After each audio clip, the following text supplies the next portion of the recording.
तो दोस्तों आज की इस वीडियो में बात करने वाले हैं आप लोग की यहाँ पे इंटेलिजेंस के बारे में। अब आप मुझसे सोच रहे होंगे कि ये कौन सा टॉपिक है। ये सीडीपी का, देखो ध्यान से, ये सीडीपी का आप लोग का इंटेलिजेंस वाला टॉपिक है। इसको कवर करना है हमें आज, ठीक है। इसमें मैं बताने वाले आप लोग को टाइप्स, कितने टाइप्स के होते हैं, ठीक है। अगला है थ्योरी। लेकिन एक बात सुनो, स्किप मत करना। आप सोचोगे ये इंपॉर्टेंट नहीं है, ये बहुत ही ज़्यादा इंपॉर्टेंट टॉपिक है। आप लोगों ने बाकी जब सुना होगा, ये काफ़ी लोग के नोट्स देखे होंगे, तो इसमें मैं बता दूँ बहुत सारे डिफरेंस होते हैं। कुछ लोग अलग तरीके से पढ़ाते हैं, कुछ अलग तरीके से पढ़ाते हैं। मैं तुम लोग को जो है वो अभी बेसिक तरीके से स्टार्टअप करा के और फिर तुम्हें हाई लेवल पे ले जाऊंगी। हाई लेवल मतलब कि तुम्हें जिन जो वाले टॉपिक्स हैं और जितने भी टॉपिक्स हैं अलग अलग सेपरेटली जिनमें ये इस्तेमाल होंगे, पहले आपको बेसिक सिखाया जाएगा। बेसिक के बाद आप आराम से बड़ी चीज़ों को आराम से ग्रैब जल्दी कर लोगे, इसलिए मैं यहाँ पे छोटी छोटी चीज़ों को पहले करा रही हूँ, ठीक है। तो चलिए स्टार्ट करते हैं वीडियो को बिना टाइम को वेस्ट किए। एक बात और बता दो आप लोग को, मेरी यहाँ पे गारंटी है। देखो मैं बता दूँ, जनरल तरीके से मैं गारंटी लेती हूँ इस चीज़ की।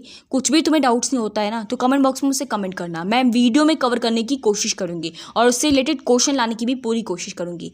लेकिन उससे पहले आपको क्वेश्चन जो मैं बता रही हूँ और जो आपको ट्रिक के तरीके से क्वेश्चन को सॉल्व करा रही हूँ, तुम्हें बस इतना ही करना है कि जो ट्रिक मैं तुम्हें बताऊंगी ना अंडरस्टैंड करने की, उसे अंडरस्टैंड करो।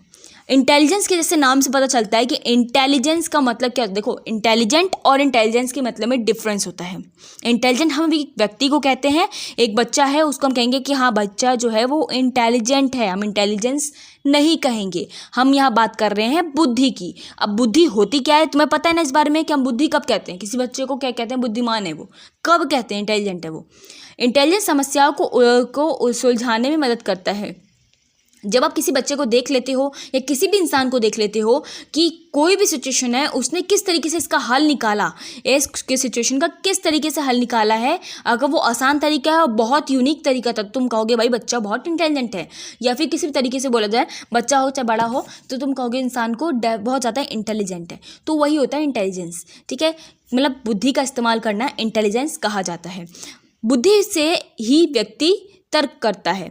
अगर बुद्धि होगी तभी तर्क वितर्क कर पाएगा। तर्क मतलब कि डिफरेंस समझ में आएगा कि अच्छा ये पानी होता है, ये खाना होता है, ठीक है। नहीं तो भाई एक बात बताओ, जो पागल व्यक्ति होगा, जिसका दिमाग नहीं चलता है, काम नहीं करता है, उसको क्या पता कि ये पानी है, ये खाना है, उसको क्या पता ये पेन है, ये कॉपी है, नहीं पता यार, उसके लिए कोई मायने नहीं रखता।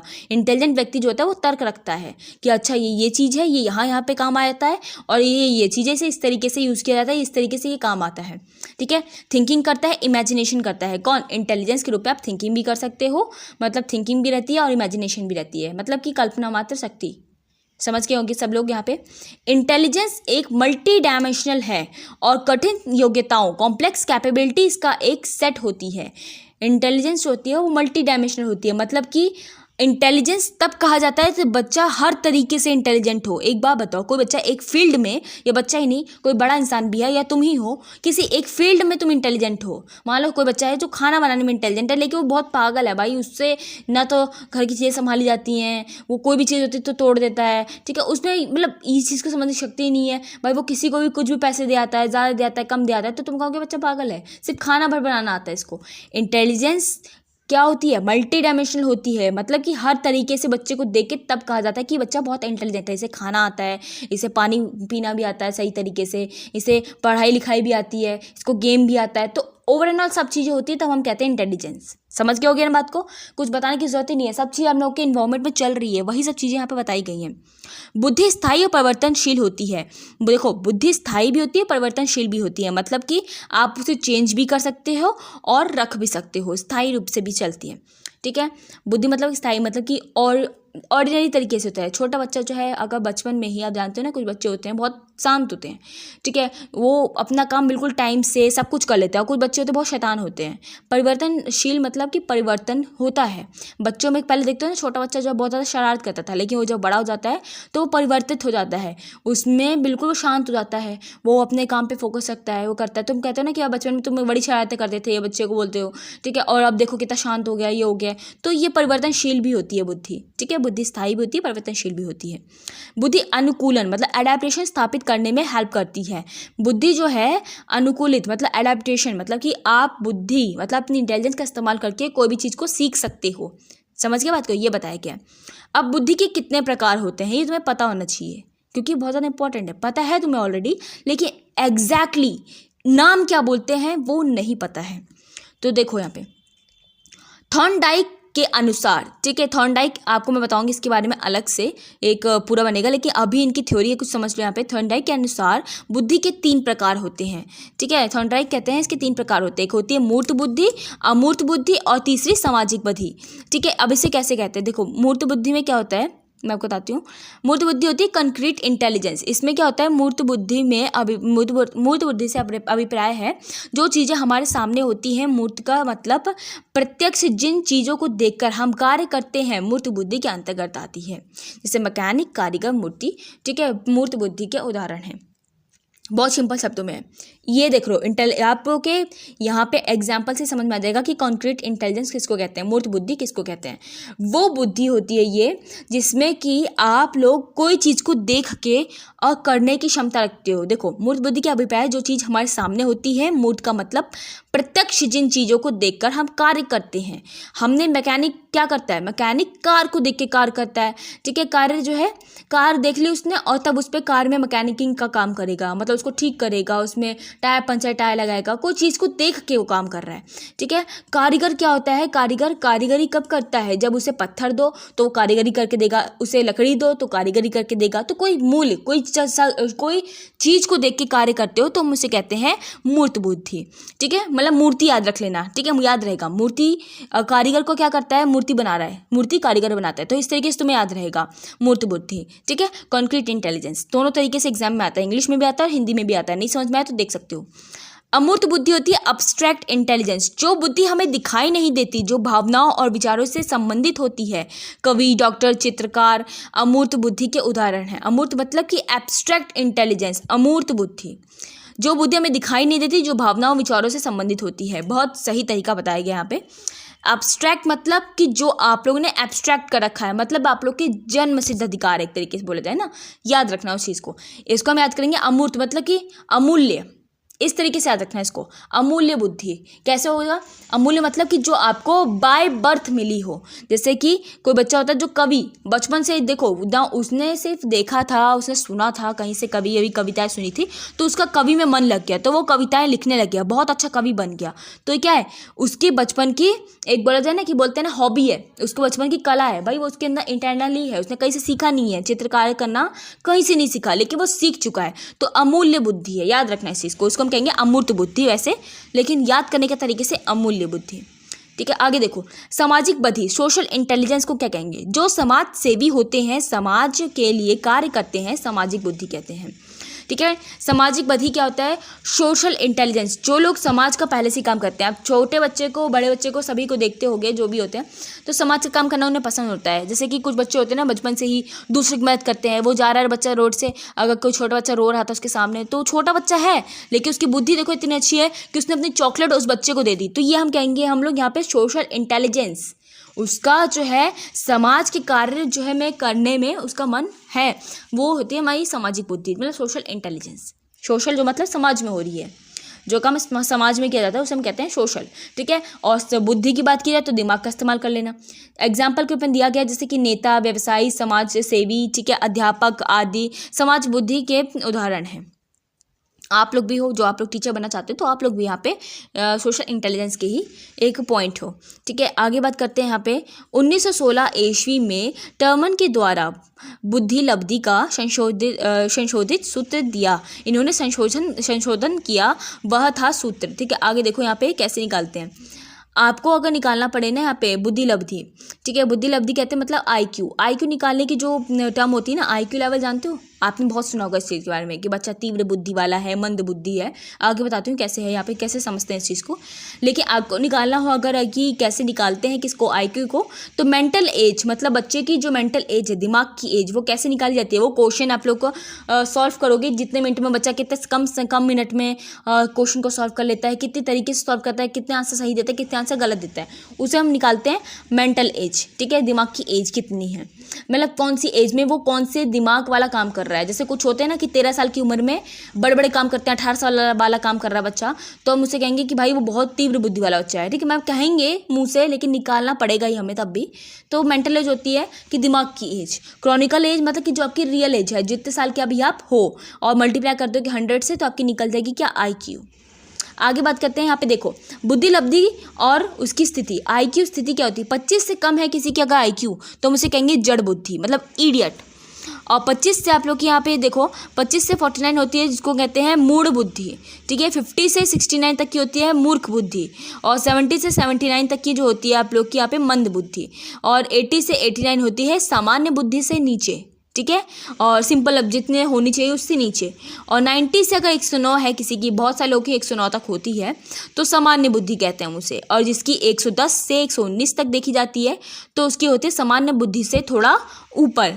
अब तीव्र बुद्धि वाला बच्चा कौन सा होता है, वो बच्चा होता है जो 120 से 129 के बीच में होता है। और प्रखर बुद्धि मतलब कि और भी ज़्यादा बुद्धिमान जो होता है, प्रखर बुद्धि जिसमें बहुत सारी क्षमताएं होती हैं, वो 130 से लेकर 139 तक होता है। और प्रतिभाशाली व्यक्ति हम उसे कहते हैं जिसकी 140 से अधिक होती है। जैसे हमारे आइंस्टाइन थे, आप जानते हैं उनकी बुद्धि काफ़ी ज़्यादा तेज़ थी, उनके 140 से ऊपर था, मुझे एग्जैक्टली याद नहीं है कितना था उनका, लेकिन हाँ उनके IQ लेवल काफ़ी ज़्यादा ऊँचा था। अब अगला पॉइंट देखते हैं, प्रतिभाशाली बच्चे, गिफ्टेड स्टूडेंट्स कौन कौन से होते हैं। अपने डिसीजन में इंडिपेंडेंट होते हैं, उनको पता है कि अपना डिसीजन खुद लेना, हम वो किसी से पूछ के काम नहीं करते हैं, ना किसी को कह के या पूछ के या फिर किसी का दिया हुआ कार्य मतलब करते हैं। वो अपने बुद्धि का इस्तेमाल खुद करते हैं, अपने डिसीजन खुद लेते हैं कि भाई मुझे इतनी तारीख तक ये वाला सब्जेक्ट कंप्लीट करना है, इतनी तारीख तक वो वाला सब्जेक्ट कंप्लीट करना है, मुझे यहाँ पे जाना है, मुझे वहाँ पे जाना है, सब उन्हें पता होता है। अपने अकॉर्डिंग वो सब चीज़ों को अरेंज करते हैं। इसमें आत्म क्षमता, सेल्फ एफिशिएंसी हाई होती है। सेल्फ एफिशिएंसी का मतलब है कि आत्मनिर्भरता, मतलब जैसे कि एफिशिएंसी उनको पता होता है कि हाई होती है, मतलब आत्म क्षमता, अपने आप पे निर्भर ज़्यादा रहते हैं, ठीक है। किसमें, गिफ्टेड स्टूडेंट्स अपने आप पे ज़्यादा निर्भर रहते हैं, वो किसी पे निर्भर नहीं रहते हैं। उनको जो काम करना है वो खुद से करेंगे, ऐसा नहीं कि वो सोचे कोई और काम कर दे मेरा, या मैं कहीं से मिल जाए तो मैं वो उठा के कर लूँ, कॉपी कर लूँ, नहीं, ठीक है। क्रिएटिव आइडियाज़ होते हैं इनके पास, किसके पास, गिफ्टेड स्टूडेंट पास क्रिएटिव आइडिया होते हैं। उनको पता होता है कि मेरे पास 4 चीज़ें हैं और मुझे एक फाइल को यहाँ पे डेकोरेट करना है, मेरे पास यहाँ पे कलर पेन रखे हुए हैं और कुछ पेपर रखे हुए हैं और कैंची रखी हुई है तो और ग्लू रखा हुआ है, तो वो सब चीज़ें मिला उला के ना वो बिल्कुल डेकोरेट कर देंगे फाइल को। तो ये होते हैं क्रिएटिव आइडियाज़ इस तरीके के, ठीक है। और आगे देखो यहाँ लिखा गया है, इनमें क्यूरियोसिटी होती है। क्यूरियोसिटी मतलब कि कोई चीज़ को करने की जिज्ञासु होते हैं, ठीक है, मतलब कि तलब होती है करने की, भाई यार मज़ा आएगा इस चीज़ को करने में, कुछ नई नई चीज़ों को सीखने के चाहते हैं। इन्हें ऐसे सपोर्ट की ज़रूरत है जो स्कूल के थ्रू नहीं मिल पाता। देखो ये बच्चे वैसे बच्चे होते हैं जिनको स्कूल से सपोर्ट नहीं मिलता है, क्योंकि स्कूल में जानते हो ना कि भेड़ बकरी वाला हाल रहता है, भाई सबको एक तरीके से सीखना होता है, तुम्हें पढ़ना है तो पढ़ो, घसीट के पढ़ो। बहुत माँ बाप होते हैं यहाँ पे बोलते हैं कि देखो, सॉरी अगर माँ बाप यहाँ पे सुन रहे हैं तो बता दूँ, बहुत सारे माँ बाप होते हैं ऐसा करते हैं कि बच्चे को बहुत ज़्यादा प्रेशर डाल देते हैं कि तुम्हें यही चीज़ करनी है, यही चीज़ करनी है। बच्चे का मन नहीं है, बच्चा मन करता है उसका ड्राइंग बनाने का, बच्चे का मन करता है कराटे सीखने का, बच्चे का मन करता है डांस सीखने का, लेकिन माँ बाप उसे अलाउ नहीं करते हैं, ठीक है। इनका मेंटल प्रोसेस हाई कैटेगरी का होता है। हाई कैटेगरी मतलब कि मेंटल का जो प्रोसेस है बहुत ज़्यादा हाई रहता है, मतलब कि बहुत तीव्र बुद्धि वाले होते हैं। मतलब कि आप समझ जाओगे देख के बच्चे को कि हाँ बच्चा बहुत ज़्यादा दिमाग तेज है इसका, वो कोई भी काम के लिए हार नहीं मानता, बिल्कुल बिंदास होकर काम करता है। अगला पॉइंट, बुद्धि के सिद्धांत, थ्योरी कौन कौन सी है इंटेलिजेंस की, ये काफ़ी ज़्यादा इंपॉर्टेंट है, आपको आगे पढ़ाई भी जाएगी और इसके बारे में पता भी होना चाहिए, एग्जाम में क्वेश्चंस आ सकते हैं। एक कारक सिद्धांत, यूनिफैक्टर थ्योरी। यूनिफैक्टर मतलब कि एक कारक सिद्धांत। एक कारक सिद्धांत का प्रतिपादन बिने ने किया है, ठीक है, प्रतिपादन बिने ने किया है। इन्होंने बताया सभी व्यक्तियों में एक ही प्रकार की बुद्धि होती है जो कभी कार्यों में कार्य करती है, ठीक है। देखो कभी कार्यों में कार्य करती है। यूनिफैक्टर मतलब कि एक कारक सिद्धांत है किसने दिया था, प्रतिपादन बिने ने किया है, ठीक है। इन्होंने बताया सभी व्यक्तियों के एक ही प्रकार की बुद्धि होती है जो सभी कार्यों में कार्य करती है। यूनिफैक्टर थ्योरी, एक ही तरीके की बुद्धि होती है जो सभी कार्यों को कार्य करती है, ठीक है। इंटेलिजेंस की बात की जा रही है यहाँ पे, दिमाग की बात की जा रही है, ठीक है। द्विकारक सिद्धांत जो है, 2 फैक्टर थ्योरी क्या कहती है, इस कारक में स्पीयरमैन के द्वारा दिया किया गया। उन्होंने बताया कि बुद्धि 2 तत्वों में मिलकर बनती है। यह 2 तत्व कुछ इस तरीके के हैं, जी फैक्टर जनरल एबिलिटी मतलब सामान्य तत्व, और दूसरा है वशिष्ठ तत्व। सामान्य तत्व में क्या होता है, हर व्यक्ति में सामान्य बुद्धि जन्मजात होती है और यह हर किसी के में अलग अलग होती है। जैसे मैंने आपको बता दिया है, जन्मजात मतलब कि जन्म से हुई होती है। कुछ बच्चे जन्म से ही इतने बुद्धि वाले होते हैं कि एक बार कोई चीज़ को पढ़ लेते हैं तो दिमाग में उनके बैठ जाती है। अगर किसी बच्चे में अगर उसने डांस देख लिया किसी को करते हुए तो बहुत जल्दी सीख जाते हैं, अडॉप्ट कर लेते हैं उस चीज़ को। और कुछ जैसे जन्मजात में ये भी होता है कि बच्चे को कभी सिखाया नहीं गया ड्राइंग, लेकिन वो अपने आप ही उन्होंने ड्राइंग करना सीख लिया है, कहीं ना कहीं से सीख लिया है, तो हम उसे कहते हैं हम यहाँ पे सामान्य तत्व, ठीक है, जो जन्मजात से ही मिल जाती है, बच्चे को बाय बर्थ मिलती है। यह दूसरों से अर्जित करने वाली बुद्धि होती है। कौन सी? वशिष्ठ तत्व, मतलब कि जो बच्चा स्कूल में जाता है या जो भी आप लोग हो स्कूल में जाके जो चीज़ सीखे हो, जो चीज़ आप लोग जानना सीखे हो, या डॉक्टरी कर रहे हैं कुछ लोग, जैसे क्या टीचरी कर रहे हैं, तो उनको सीखना पड़ता है जो उनको सिखाया गया है, किसके द्वारा? टीचर के द्वारा या माँ बाप के द्वारा सिखाया जाता है, हम उसे कहते हैं वशिष्ठ तत्व, जो हम लोग अर्जित करते हैं, लेते हैं, ठीक है।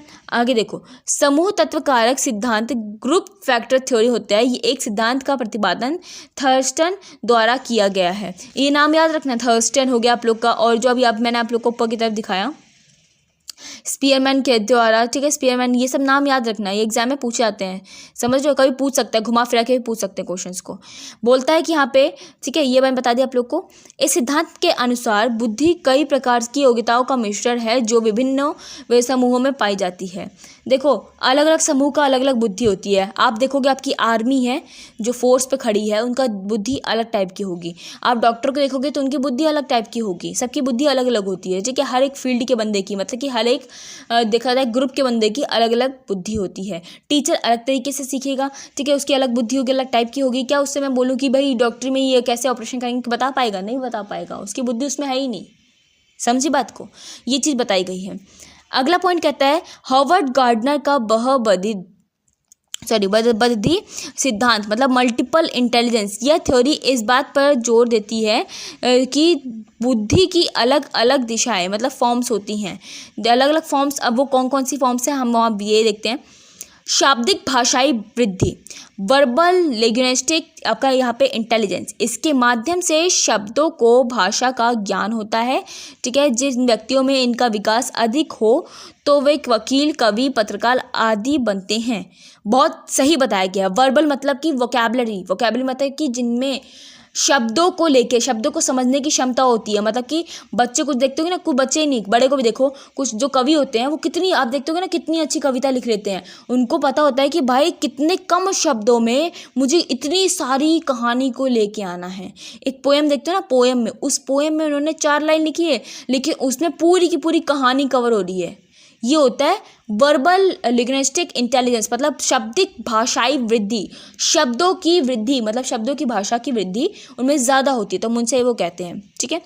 तार्किक गणितीय वृद्धि, लॉजिकल मैथमेटिकल इंटेलिजेंस, ये कौन सी बुद्धि होती है? जिसमें कि बच्चा मैथमेटिकल, या बच्चा हो गया, बड़ा हो गया, जो भी है, वो मैथ का इस्तेमाल, मतलब तर्क ज़्यादा लगाता है, तर्किक तरीके से क्वेश्चन को करता है कि भाई अगर ये चीज़ ऐसी थी तो वो चीज़ वैसी थी, अच्छा इसको ऐसे सॉल्व कर देंगे, हो गया, इसका आंसर ये आएगा।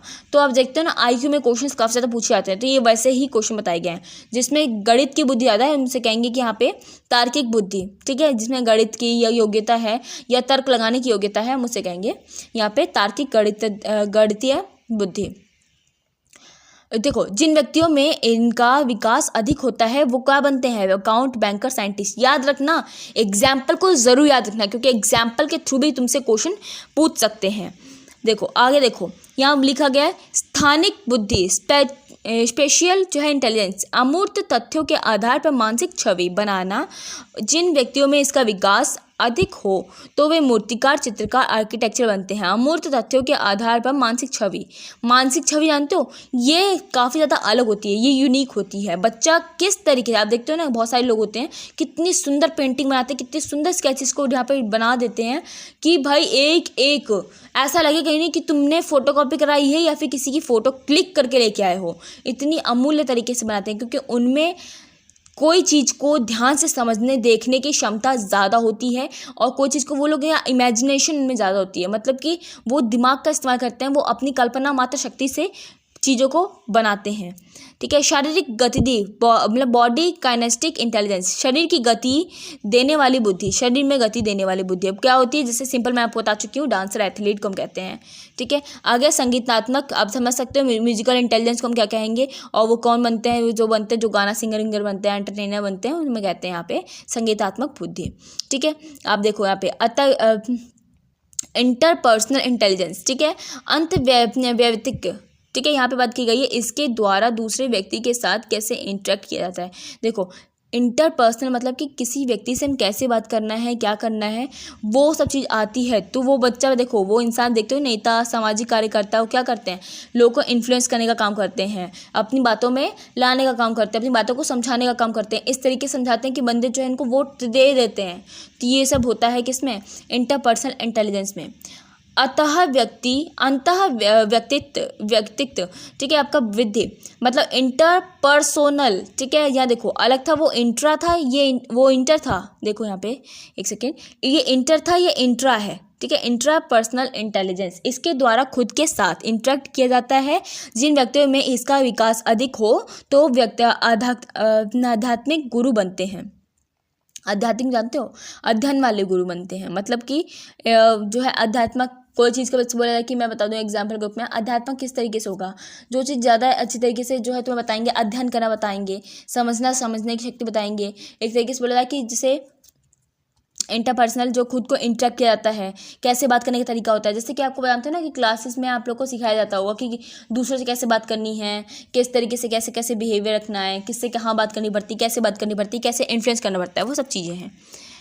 अगला पॉइंट बोलता है कि प्रकृतिवादी बुद्धि, नेचुरलिस्टिक इंटेलिजेंस, इसमें आते हैं इस बुद्धि के व्यक्ति प्रकृति के नज़दीक होते हैं, जिनको जो है पेड़ पौधे से ज़्यादा लगाव होता है। जैसे किसान हो गया, मान लो कि किसान, अब देखो मैं अगर खेती करने जाऊँ या जैसे मैं अगर फल या फूल कुछ भी उगाऊँ तो मुझसे नहीं उगेगा, ठीक है। अगर यही चीज़ किसान करते हैं तो उन्हें बहुत बुद्धि होती है, उन्हें पता होता है कि किस तरीके से हमें बीज डालना है, किस तरीके से डलेगा बीज, किस तरीके से कितने दिन में उगेगा, किस तरीके से उसकी जो है सेवा करनी है, वो सब पता होता है उन लोग को, ठीक है। वो नेचुरलिस्टिक, मतलब नेचर में उनकी इंटेलिजेंस ज़्यादा है, इसलिए कि हम कहेंगे उसे नेचुरलिस्टिक। एग्जिस्टेंट जो है अस्तित्ववादी, ठीक है। एग्जिस्टेंशियल जो है यहाँ पे इंटेलिजेंस कहते हैं इस बुद्धि में के व्यक्ति हर चीज़ के अस्तित्व के बारे में सोचते हैं, जिसे हम इस दुनिया में क्यों आए, भगवान कौन है, ठीक है। और ये लोग जो है फिलोसफर बनते हैं। आप जानते हो जैसे जो हम यहाँ दुनिया में क्यों आए हैं, क्या करने आए हैं, क्या करते हैं, जो ज्योतिष होते हैं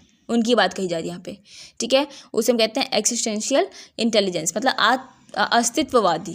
आलोचना, मल्टीपल इंटेलिजेंस थ्योरी को वैलिड नहीं माना जा सकता, क्योंकि जो है यहाँ पे इसमें अलग अलग इंटेलिजेंस को माप नहीं सकते, ठीक है। मल्टीपल इंटेलिजेंस थ्योरी को वैलिड नहीं माना जाएगा, क्योंकि हम इसे माप नहीं सकते, बस कोई मेजरमेंट टेप नहीं होती कितनी बुद्धि है कितनी नहीं है।